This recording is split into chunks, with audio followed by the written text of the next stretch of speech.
I joined Ag Club shortly after I joined Wesley Day and Company. And I loved it from the minute I joined. Then it was the Women's Ag Club. In those days, I don't know if anybody's mentioned it, we certainly didn't allow women in the advertising club. There was an old guy named Tony Sarcone, or Sarcone, who I happen to know, and he had a Sarcone printing there by Mercy Hospital. And whenever anybody mentioned a woman would be in the club, he'd stand up and give an impassioned exposition on why this would be a terrible idea, which I thought was nuts because obviously a lot of gals are very, very good at advertising. We always had 2 meetings a month. I remember because I was program chairman for a while, and Willie, with the help of Willie, we had like such an outstanding lineup of speakers, and these were speakers from all over the country. We had a speaker from Coca-Cola, we had a speaker from all kinds of companies that would come to Des Moines to do business with Willie or with her business relationships, and they came to the ad club. So, you know, we were always welcoming some big name into our club. We met once a week in those days and would have parties, stag parties and so on. Always have a stripper. I met a lot of individuals when I first got in the business, but over the years, certainly Bill Grismer, Dick Gertis were all competitors in the industry, and we all met each other every week because back then Ad Club was every week. We were in the Des Moines building on the corner of 6th and Locust.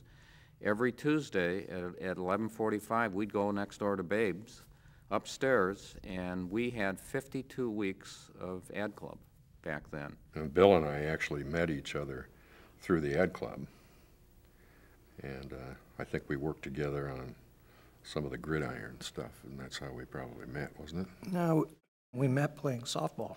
Oh, that's right. Yeah, we had a Ad Club softball team. The advertising guys in town had a softball team a couple summers, and it was just absolutely for fun because none of us could play softball. Worst thing you could do is hit us in the hands with the ball, you know. But Ron would always show up. I knew of Ron, but I didn't know Ron. But he would always show up to play softball and dressed to the nines. He always wore very expensive clothes. The rest of us looked like slobs, and Ron would show up looking like he had just made a client presentation. And one softball game, I think he slid into second base and tore both of his hamstrings. And I briefly thought the next day that what I should do is go over and just slap him in the face and say, come on, play through the pain. But I didn't know him well enough. I figured he'd probably kill me and that'd be the end of my career. So that's actually how we met. And then it was shortly thereafter that we got together and decided that our talents, what little there was, complemented each other. And that's when we put our 2 one-man shops together.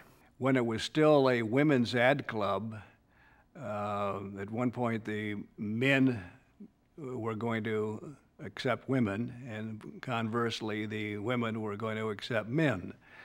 So I joined the Women's Ad Club and was immediately elected to the board of directors of that club. I mean, the idea of the whole merger was to, you know, get away from the chip shot stuff on both sides. You know, let's put it together.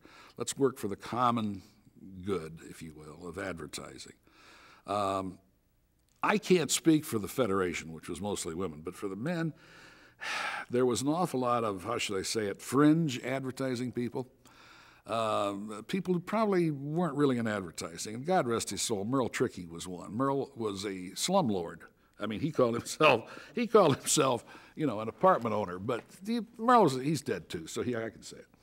But the fact is, he was a slumlord, and he was a member of the club, and he was there all the time. But probably had no business being there. You know, just he was there. Merle would be there, and everybody liked Merle, but he really wasn't in advertising. We had a lot of people like that. I think the merger probably hastened the departure of some of those people that really weren't in advertising. They were just there to schmooze, to gain contacts, you know, take themselves through it was a fun time, but little by little, the merger of the two got thing back in track where, you know, you had advertising people, reps, and ad agency people and direct people and all that, you know, that whole sort of thing. The men were quite reluctant, most of them. They weren't liking it.